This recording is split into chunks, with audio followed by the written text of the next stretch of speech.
All my circle of friends, guess what they all do with their kids? Teach them about money. Because the government doesn't know what to do. How can I first understand my money mindset, and then how can you influence it? That's what the financial literacy is. That's what the money mindset is. Being prepared to make a logical decision. Your mindset is the way you think and interact with money, essentially. All the time, people don't realize what they're chasing. There's a lot of people that come to see us that want to be financially free and live a fulfilled life. They say it, but their behaviors don't. So you need to change your behaviors and put this as a priority for this to become a change in your family. That one decision has set up my 3 kids for the rest of their retirement. Unbelievable. So John Cachia, welcome to the podcast, mate. John from Thriving Wealth. Now, before I throw to you, John, I'm just going to read out so our listeners are aware of the caliber of person that you are and the caliber of business that we're talking with today. So as a business, the 2023 Spark FG Awards, which I believe Spark's your aggregator, is that right? Spark Platinum Practice of the Year winner. Mm-hmm. Sensational. And a Platinum Practice of the Year winner 22 and 23. So sensational, mate. And as an individual, 2024 Australian Wealth Management Awards Advisor of the Year finalist. Mm-hmm. And for the last 3 years, 24, 23, 22, the Financial Standard Power 50 top 50 most influential advisors. We're dealing with some serious stuff here, John.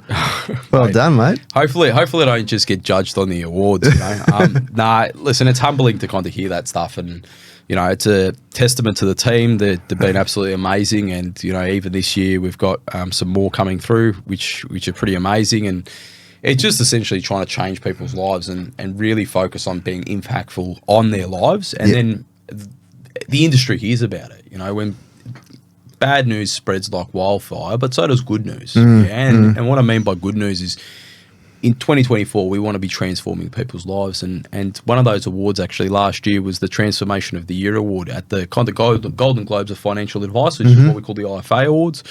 And that was really humbling because it's like, it was not that we wanted the award, but it was kind of a validation from the industry that what we were aiming for as a practice, transforming people's lives, we were right at that pinnacle. Fantastic. But you don't rest, do you, Shane? No. It's always around how can you go for back-to-back premierships? You got to keep moving forward, absolutely. But that's a testament to you and all the hard work you've put in, particularly when it comes from the peers, So and your aggregator, obviously, seeing a lot of other businesses that are trying to do the same thing that Thriving Wealth is doing. But for you to come out on top, mate, that's big tip of the hat, so well done. Thanks, Shane. Appreciate it, mate. And the other one I saw was thought leader as well. That to me really jumps out because that tells us you're not just doing the run-of-the-mill stock standard, just another financial planning sort of practice. Tell us a little bit about why you believe you've sort of been recognised as one of the thought leaders in the industry as well. Very much when there's a group gathering of advisors, I'm usually the one to speak out, put my hand up. I'm probably the annoying one. It was in high school. It was the same thing, Shane. It's like, John, just shut up. Nah. The reality is that, I think that financial advice plays a massive role in Australians and around the world if done properly. We've all heard of horror stories where, people come in, it's a transaction, it's really more for the advisor, and that can be in any occupation. Yep. Yeah? But we're really kind of looking about how can we get to the root of the problem. Okay, and knowing what the root of the problem is, and then building a profession that can apply to that root of the problem. Now, every industry that's considered a profession, okay, be it the medical, the tax, they all have something bigger that they uphold. So, for example, if you're a lawyer, you uphold the justice system. And so even if you look at the medical, it's the healthcare system. Yep.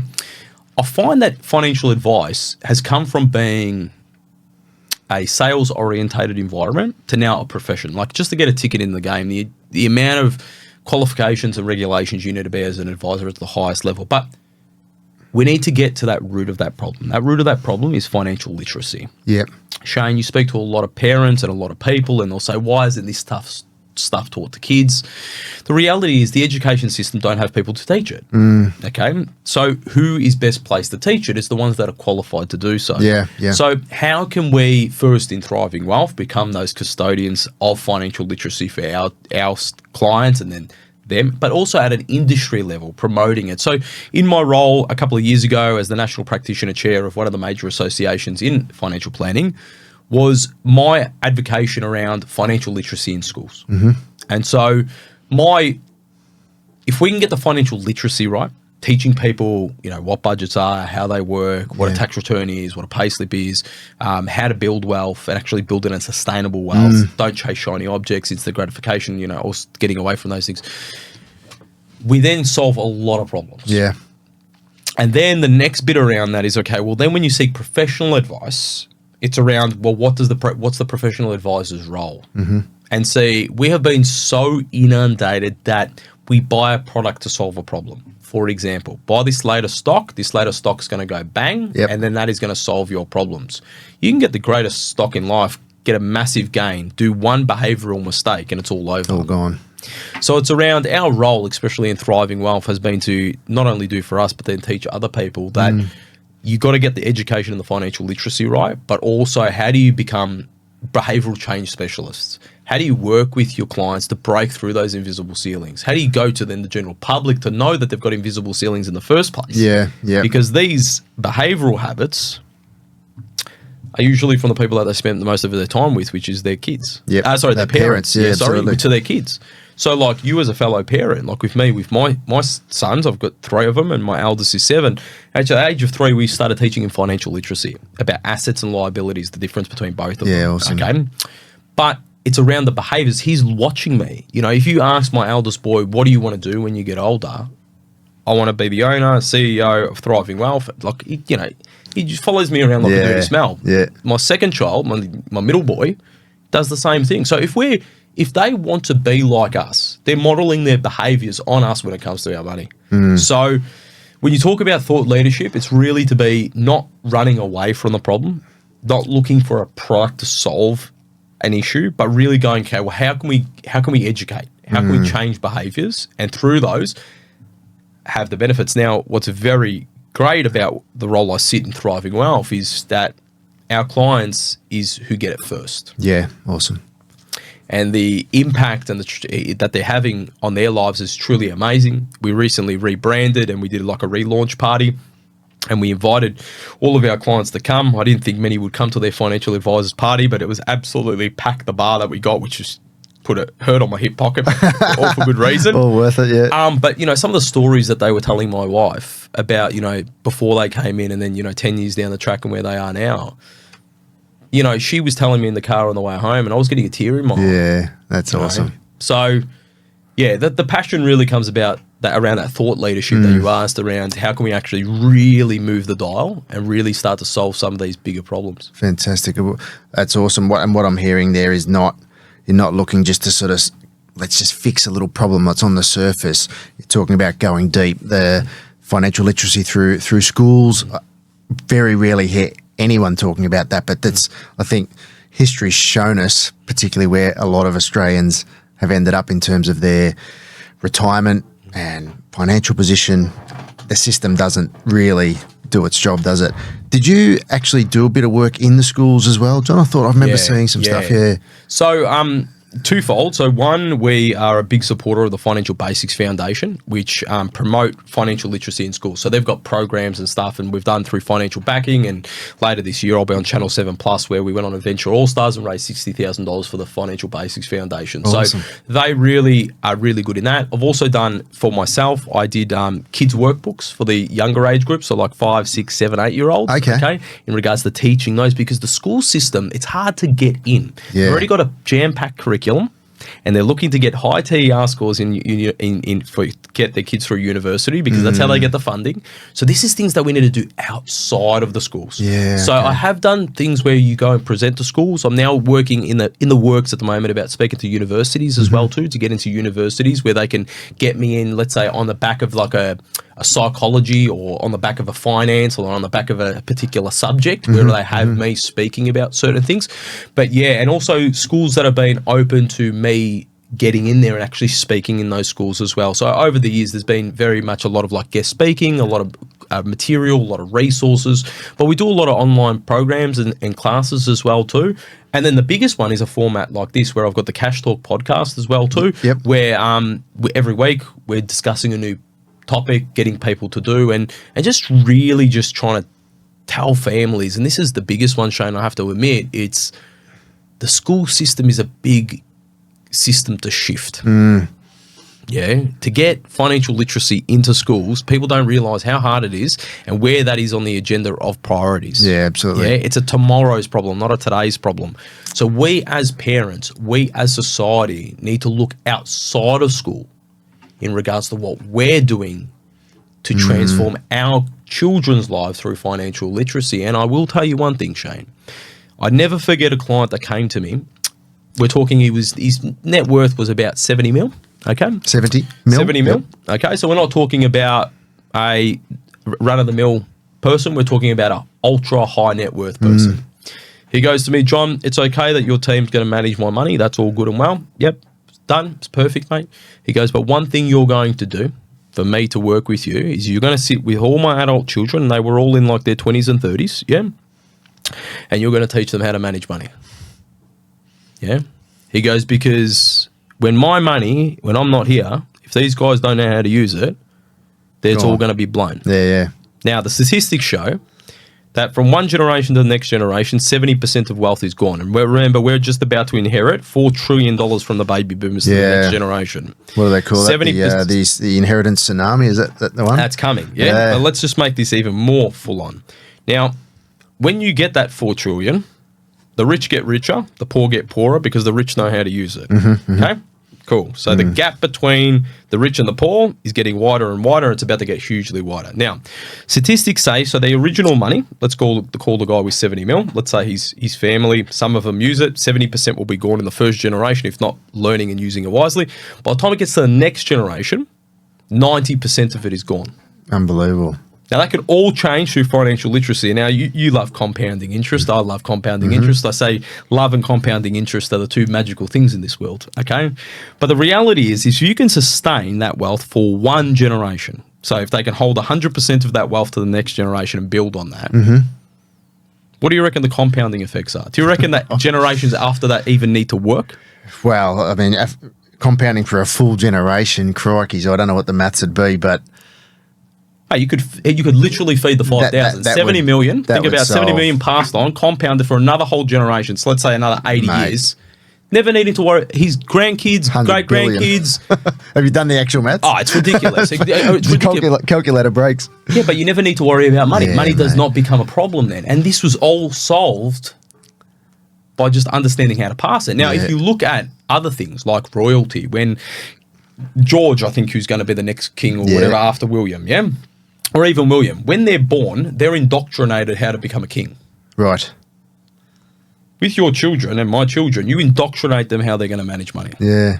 That's a good link there, the way you've spoken about the royalty side of things. No one's going to come in like a knight out of the schools and going to teach our kids how to become wealthy, because I don't know many teachers that are multi-millionaires and still working. Yeah, absolutely. And we have to get our head out of the sand about that. So, interestingly, you said it's a massive industry or a massive framework to try and crack into. Getting in and doing some public speaking, that's huge, but that's not even scratching the surface, is it? Like, that's what I was thinking as you were saying, like how are we going to get that into the actual curriculum? You mentioned for the time being, we have to tackle that outside of school with an already, huge workload on the kids. Parents seem to have less and less time. Then there's another problem. How do we, so in theory that sounds amazing, but have you found a way, have you found a sort of a cohort of people that have been able to apply all of that outside of the school? It's where you see it as priorities. Like, we prioritise the brush teeth every day. Do you prioritise financial well-being? Like, is that a priority or not? And the reality is people shift the blame to other people. You should be in the curriculum. You should be in. After my 2 decades of being in the industry, I've realised that it's never going to change. Yeah. It's too much of a big thing to get it into the curriculum and all that. So what are we going to do? Do we ignore it? You put your children in 3 different sports. You're telling me that those 3 different sports are more important than the financial well-being of your child? Yeah. Yeah, you're right. It just comes down to priorities, doesn't it? So when I sit down with someone, it's around looking in the mirror and actually saying, okay, you're telling me from your words that this is important, but your behaviors are telling me something different. So you need to change your behaviors and put this as a priority for this to become a change in your family. Yep. And once you get that as a change in your family, guess what happens? The next person does it, the next person does it, the next person. All my circle of friends, guess what they all do with their kids? Teach them about money. Set the example. And that's the only way it's going to be done, Shane. Yeah. Because government doesn't want to do it. And I'm sick of relying on the government because the government doesn't know what to do. Yeah. And when you look about it as a platform, well, you've got to become an interest of it. When do you get an interest into finance? Naturally, it's usually either when you're too late or we need to get this grassroots. We need to do financial well-being, like mental well-being, like how, like it's a core fundamental thing in a Western capitalist society for you to have financial well-being. Absolutely. And so as a parent, you need to do that. And, you know, I've still got a young family and hopefully it works out for us, but we're trying to do as much as we can so that I don't look back at life, Shane, and say, listen, I didn't give it a crack. Yeah. I didn't leave it to the domains of my children just to learn willy-nilly. Yeah. Fantastic, mate. No, that's bloody awesome. I mean, I wish there were more people out there with this view, but I suppose we can only fight the good fight ourselves and hopefully drag a few people with us. Along with us. And I think that's it's no surprise why you have picked up that sort of recognition for being a thought leader in the industry. You touched on mental well-being there. Interestingly, so this podcast is about finance and property and that sort of things. But I'm very passionate about mental health, mental well-being, and I certainly am very welcome to having that as a bit of an undercurrent through my chats on here. I know you're big on the money mindset, which I think probably also leads into mental health. Tell me a little bit about your, I guess, view or your interpretation of money mindset. What does that actually mean when you're explaining that to your clients? Yeah, so your mindset is the way you think and interact with money, essentially. Okay, now people have got different adaptations about what mindset is, but essentially for me, it's how you think and interact with money, because you think first and then you interact with it. Right. Now, the thing is that you can have a money mindset, but then you've got to go, all right, how can I first understand my money mindset? And then how can you influence it? And actually, Shane, I was on a podcast yesterday and we were talking about what's one of the myths or the misbeliefs you get the most. And one actually came up was around the mindset. So most people, when they actually come to see us, they will have this, I need to be a squillionaire to live the life I want. Right. And so that is a mindset. It comes from 2 different ways. One, it either comes from a mindset of a traumatic upbringing, either usually like a World War II raised parent who kind of influenced their children to save, so this scarcity mindset. Or you've got the other mindset around like, I'm looking at social media, I need to kind of have a Lamborghini in the driveway, I need to have a 10-story mansion. And so the mindset is influenced by the environments that you kind of are around. So the biggest misbelief I have is that you need be a squillionaire to have a fulfilled life. So we focus a lot at Thriving Wealth around people's mindsets. Okay, there's a lot of people that come to see us that want to be financially free and live a fulfilled life, but they say it, but their behaviors don't look the same way. Yeah, I like the way you said that before. Okay, so one of the big things is around realigning that you don't need squillions to live a fulfilled life. So we can make you financially free. Our definition of financial freedom is the house you live in is completely paid off, and that you have passive income that exceeds your lifestyle requirements. Yep.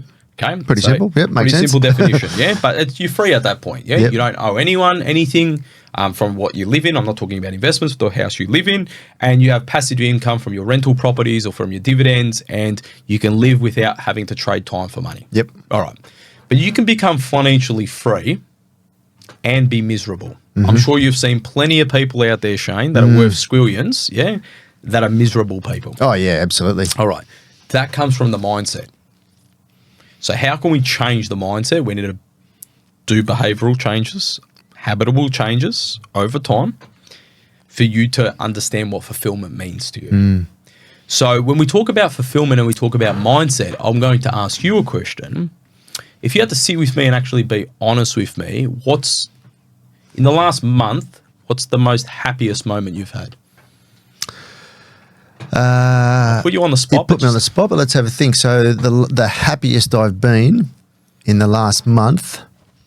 Or two, I'll give you. Yeah, well, the last couple of months would have been when my daughter was born. She's 9 weeks now, so that's been probably the highlight of the last couple of months. So we'll start there, okay? So how beautiful is that, okay? A precious moment, like having the birth of your child. Did money make that happen? No.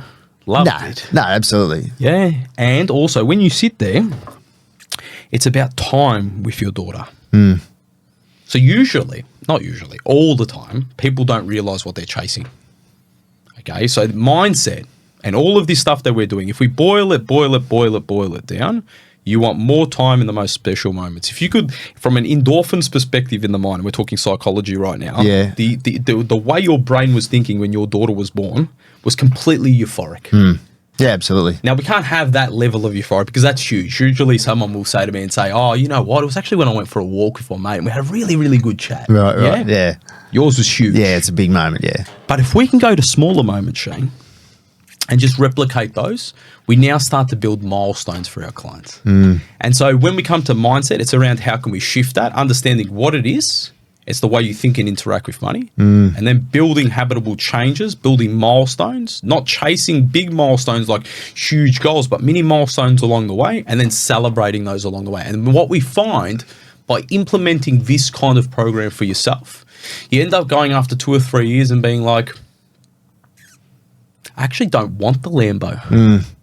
I've actually got the money for the Lambo, but I actually don't want it. Yeah. Because I just want more time with my kid. Yeah, absolutely. I just want to watch them walk for the first time. Yeah. Fantastic.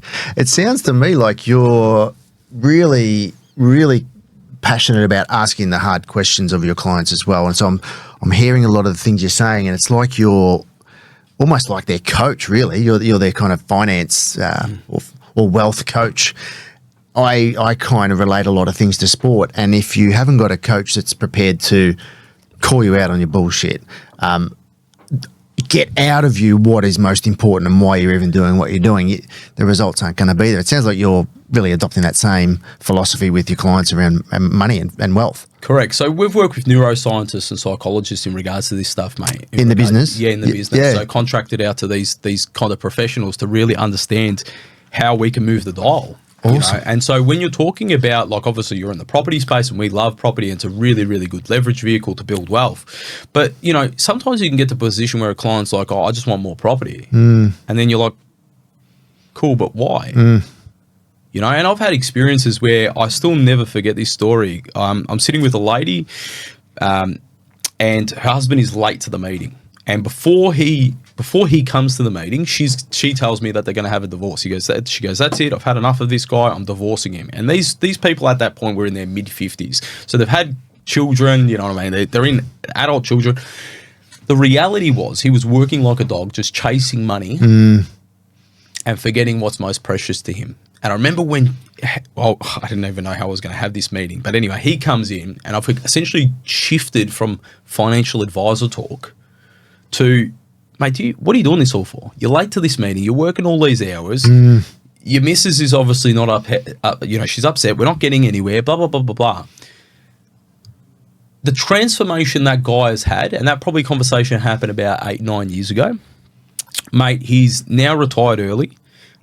He spends more time with his wife ever. They send me photos from around the world. Like, that is not because of the money. Like, the money obviously helped. It was the shift in my mindset. Mate, that's, I got goosebumps with that, mate. That's bloody unbelievable. Now, if you look at like the mental health space, go have a look at how many divorces are happening because of financial stress.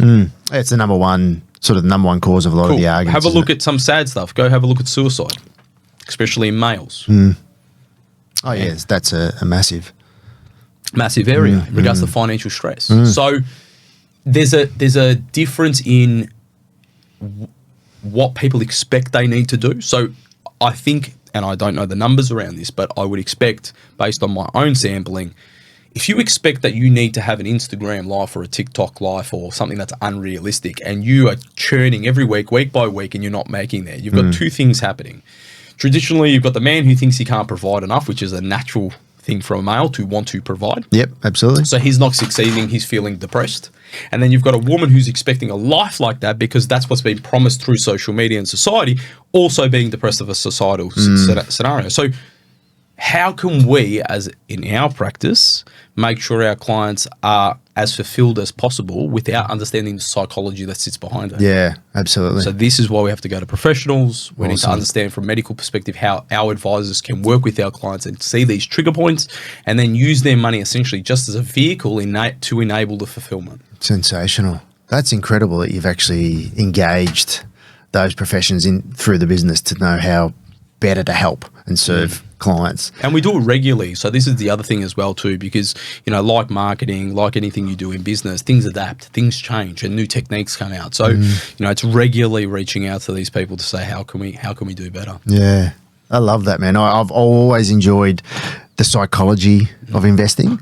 I talk about that with my clients all the time, and I say, look, to be really frank with you, Mr. and Mrs. Smith, property, the research, that's kind of the easy bit, but managing your emotions, controlling your behaviors, as you spoke about earlier, trying to understand and break down decades of conditioning and, experiences, like that's really where the magic is. The property, the markets you're investing in, mate, that's the easy bit. Correct. So I've always loved that, and I usually say that up front when I'm working with people. Usually in the very first meeting, I say I put that on the table to make sure that they're open to that, because if they're not, we really need to unpack that further. And I love it when people come to us for a chat and they've already done a bit of personal development and they understand how important that side of things is. But when someone's brand new, when someone hasn't really even tapped into that side of things, there's a fair bit of work there before we even start talking about this property, that strategy, whatever it might be. You can have the best property decision as an investment decision, and they make one behavioural problem or mistake, and they stuff the whole thing up. And I say this to make it real for people. Like, we're in Victoria. If you bought a property back in the 1970s, you could pretty much buy anywhere in the 1970s and you would have made money by now, correct? Yep. All right. However, how many people have bought, hold, accumulated property like 1970 and not made any behavioural mistakes? No, none. Nearly zero. Yeah. And I look at my own father, for example. He was entrepreneurial. He did very, very well. And I would say before I kind of took control, or my team took control of their financial situation, mate, the property mistakes they had, I could not believe it. Yeah. But it was behavioural. It was emotional. It was not because they bought in the wrong areas. It was behavioural. They made bad decisions. Like, we should buy here because, that's where we holiday. And like, so I see it all the time, mate. You see it all the time, Shane. And this is the same in anything we do. So, and the research shows it. This is the other thing. So whenever we make a decision of Thriving Wealth about the business, and then ultimately about what that means and the impacts of the advice we deliver to our clients, it's based off research and white papers. Yeah. Now, the Russell of Investments Value of Advisor Report, if you haven't seen it, if anyone's listening to this, go out and grab it. Say the name again, mate. It's the Russell Investments Value of an Advisor Report. Okay. Value of Advice Report. Yep. Okay. They publish every single year. Now, the value in 2024, and I could be quoted wrong, but it was roughly about 6% difference. So what that means is if you didn't have an advisor versus you did have an advisor, there was a 6% in wealth difference. Okay. Yep. Out of that 6%, though, about 60% of that is stopping the person from making stupid decisions with their money, essentially behavioral mistakes. The difference in products is minimal. Like, if you look at a property to make it easy, what's the difference between number 1 Main Street, number 2 Main Street over 30 years is stuff all. Yeah. It's what they've done with that property. How they hold that property. Did they buy it at the right time? Were they making stupid decisions? So...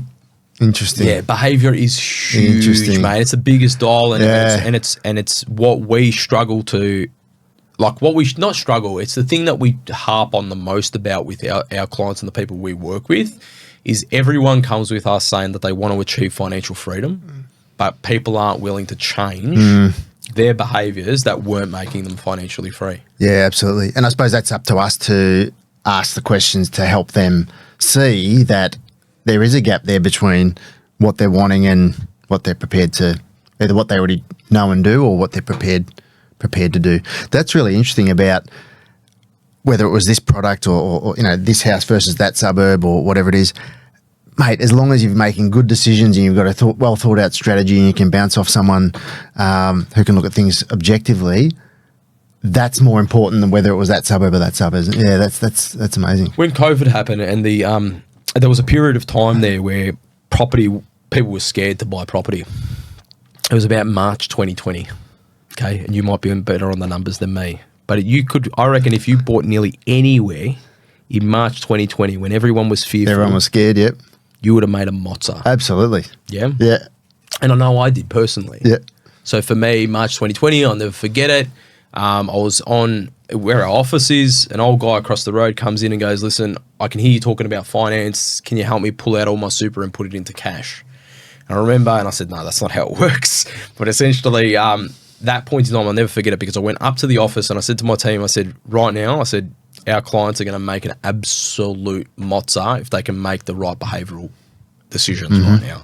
And I said to myself, I remember, and I'm always prepared to purchase. This is another thing when it comes to mindset. So when you're accumulating wealth, you always need to be prepared to jump on opportunities. Not when the emotion is running high, when it's logical to do so.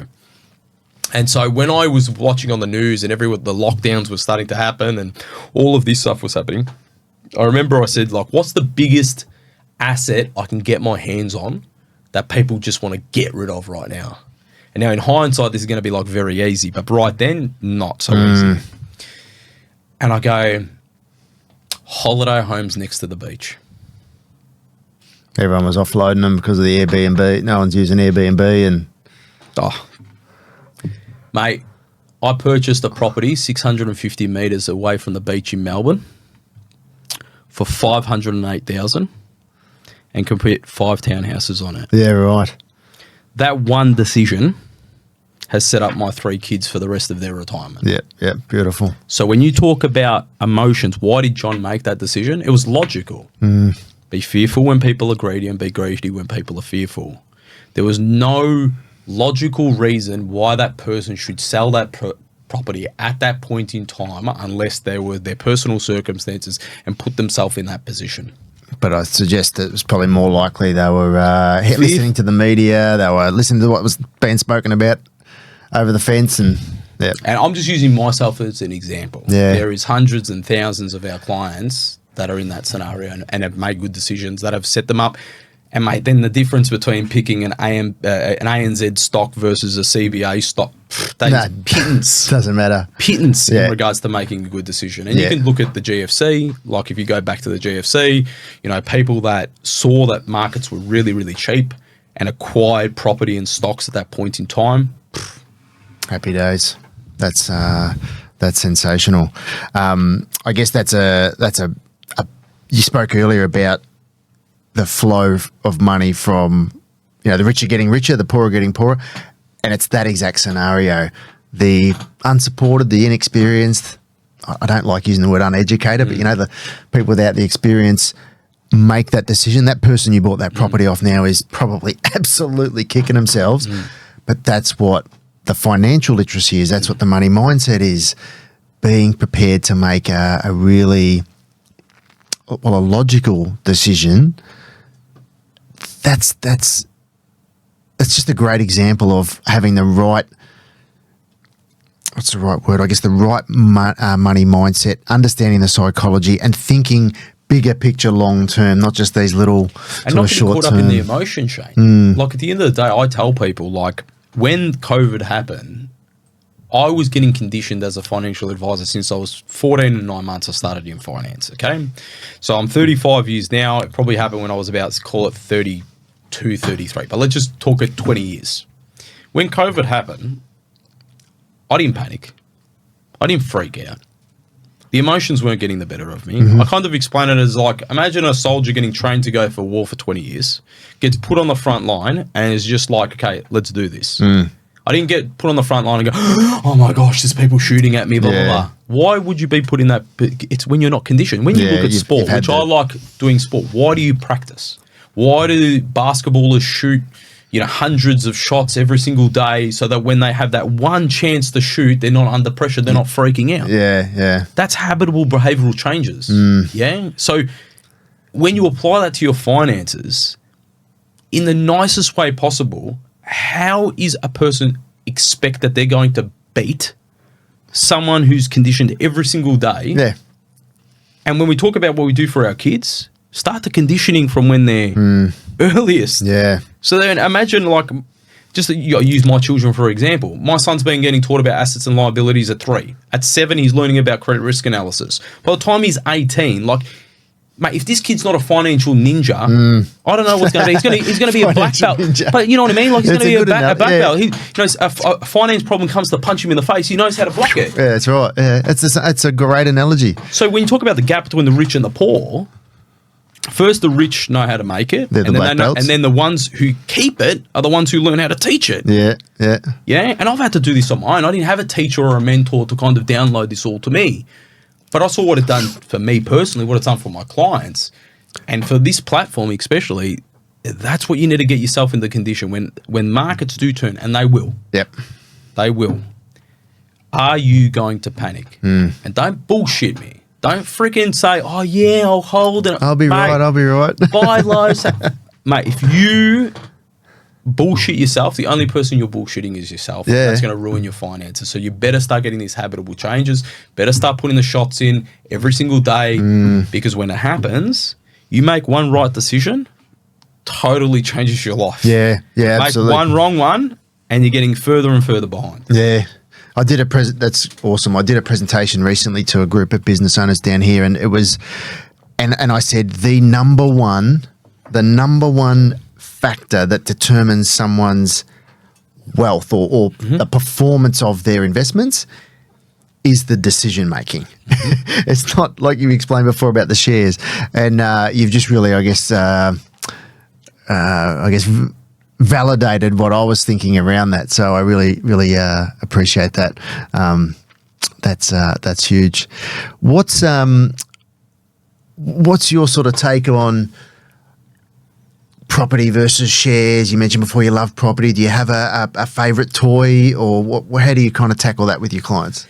Yeah, so I love property when used wisely. The problem I have in Australia is a lot of people don't know how to use property properly. Okay, I do love shares as well. Once again, people don't use it wisely. And so property is a vehicle very much in Australia that you can borrow very well for that asset. Yes, and you can leverage, the bank will put in most of the money, yeah. Correct. So if you're looking to accelerate your wealth, property has to be a part of that vehicle because you're not going to get the level of acceleration without a property. Okay, so it's like a car putting a turbocharger on. That's what leverage is. However, the problem I have is if it's not well thought out, and you talk about decision making and proper planning and blah blah blah blah blah, people can over leverage, finding themselves in a scenario where there's 18 rate rises and find themselves having to sell because they haven't planned things properly. So property, very, very good, but for the leverage. Now, in a hypothetical world, okay, if leverage wasn't a vehicle in property, I wouldn't like it. But you probably wouldn't be in a job either. Yeah. Do you mean because of the lack of liquidity and? Well, yeah, because property from an income perspective is not very efficient. Okay, what I mean by that is around, yes, you get depreciation on the assets. Yes, you've got the rental income, but when you take in the worry of tenants, the land taxes, all the costs associated, from an income generation perspective, not the greatest asset. However, on the capital growth side, very good asset. But that is because of the leverage. Because of the leverage. So I'm not saying like it's not. That's a hypothetical world to not have leverage because it's not going to happen. So that's why I love property. That's where its greatest strength is, you believe? Yes, that's where its greatest strength is, but also that's where its greatest weakness is because a leverage is a magnifying glass. So if done wrong, really bad. Done right, really good. Yeah. So it's getting that right element done on the back of good cash flow management. And so, especially when you're working with people with decent incomes, they don't want income anyway. Yeah, that's right. Yeah, they want capital growth because you're not taxed on unrealized gains, and then you can borrow against those gains to then leverage further. Property, great. The magic happens is when you mix property and stocks together. So when people say to me and say, I just do property, or they say, I just do shares, they're just leaving so much on the table. Okay. It's when you can leverage, use your equity, buy stocks. Well, all of a sudden you've got liquid assets, you've got very tax deductible. You can negate a lot of the cons from property in the stock market, and you can negate a lot of the cons on the stock market with the property market. So they've got to be used together. Yeah. And you need to get your portfolio overall wealth position into a perspective where you've got a good mix of both. And what I like to see, and please, this is not advice as in everyone do this, but if you had to kind of use a rule of thumb, while you're accumulating kind of 40% in property, 40% in stocks, and then 20% made up of like cash and fixed income, that's a really, really good mix. Yeah, okay. Yeah, because you've got enough for safety and opportunity, and usually enough to ride you out, but you've got some really good growth assets that are both leveraged, a bit more stable, and you've got the tax efficiency and the liquidity of the stocks. Nice. Now, that's obviously determined on the person's behavior, mindset, all of those. That's why I say please don't throwing a big But blanket, if you kind of just, if I had to draw out a pie, that would be a very good starting position. Yeah. Mate, leverage is a magnifying glass. I love that. That's so interesting. It is, because if you think about a world like where, not a world, just think about like all the bad decisions based on leverage, it's ruined people's lives. Like Benjamin Graham in The Intelligent Investor says, essentially an intelligent investor can only go broke by using debt. Okay. So you can tick all of the boxes of being what he calls an intelligent investor, but if you use debt and use it unwisely, you will go broke. And if you look at all the broke stories, the big ones, I'm talking about the small, big ones, all debt. People that have gone broke, you mean? Yeah, how do you go broke if you're not using debt? Yeah, well, you very hard. You can't, fines, that's very hard to do, yeah. So you can only go broke, like not only, but majority of the ways you're going to go broke is by using debt. So if debt's not used wisely, and in 2024, especially when used for lifestyle requirements, and people just borrowing their equity to then fund their lifestyle and then kicking the can down the road, can be a very, very dangerous vehicle. Yeah, fantastic. That's a great one. I like that. So I've picked up a few good terms today. The black belt, finance black belt. I love that. The leverage is a magnifying glass. I know you come across an interesting term the other day that you found a little confusing. Cosy lives, I believe it was.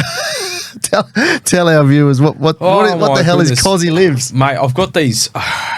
Anyway, my team is obviously becoming a little bit more younger than me, and they're coming up with all of these terms. And I get this, John, do you know what Cosy Lives is? And honestly, Shane, I had no freaking clue what Cosy Lives are. And honestly, I thought it was a freaking furniture store, like a new online furniture store. And they're like, no, cost of living. And I'm like, what the hell is cost of living? Mate, there's just so many different terms that people are throwing out these days. And I'm just like, but you know what? We've got young children. They're going to come up with these new terms. So I'm probably going to have to. You're going to have to learn them. But I thought that was awesome. How many's in your team? It's quite a solid. Directly about 18, I think. These days, I'm very much strategic in the business. So a lot of the stuff that I'm doing is essentially advising the advisors and working with strategic partners like the psychologists and stuff in regards to how do we develop a more impactful experience for our clients, and obviously being on the front side of promoting Thriving Wealth to the greater community. So, we're looking to sustainably grow, Shane. I think we've gone through a very, very big growth phase over the last kind of 10 years, and the next 10 years is around going much deeper with our clients. And so those clients have parents, they've got kids, they've got brothers, they've got sisters, and it's around building those communities. So really humbled to have an amazing team though. So like last year in those awards, there was 4 of my staff were finalists in individual positions themselves. And when I say the four, they were the four kind of advisors. So like you got to think about it, like our whole advice team was like nominated in like the top 5 or top 10 categories in all of their divisions, which is amazing. And I've just come back from a 4-week holiday. I went off to Dubai, Turkey, Malta and Cyprus. And I was speaking offline to one of our friends, and I was just checking on the business to see if it was okay. And they was like, go back to your holiday. And it was very interesting, Shane, because like as a business owner, it felt like I was leaving my kids at my in-laws and just checking up to them to make sure that they've eaten and they're fine. Yeah, but the in-laws were saying to me, like, the kids are fine. We got this. You got this, yeah. So it was a weird experience. But it's a very, very it's a very good business to be in, because when we're ultimately changing people's lives, and I mean that not at a surface level, I'm talking at an emotional core level, where people are having very fulfilled lives that they never thought that they could achieve before. And to be the founder who created that and seeing the journey and where it is right now, and that the ability for me to kind of have those moments where I'm looking above and looking within, it's really good. It's now around what does that next phase look like, and like I said before, it's around how do we go much deeper. That's amazing to be able to head off overseas for 4 weeks and not have to really worry about a business. That's testament to you, first of all, and of course getting the right team in.